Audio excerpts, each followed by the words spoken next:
היי לכולם, בוקר טוב. המסר שלנו הפעם הוא מקלפי הנושא המקודש. מי שעוקב אחריי יודע שעברנו איתו מסע ממש חשוב, שנה שלמה עם הקלפים האלה, כל שבוע מסר. מוזמנים לראות את כל הסרטונים בקבוצת הפייסבוק, גם בטיק טוק.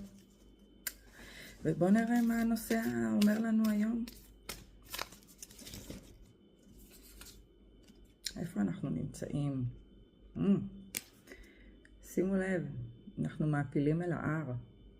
יש לנו פה את הנושא המקודש, ככה עולה במעלה ההר.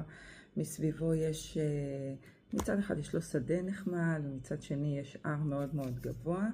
והקלף הוא ascending the mountain. זאת אומרת, עכשיו אנחנו נמצאים במעלה ההר. וזה אומר לנו להמשיך ללכת קדימה.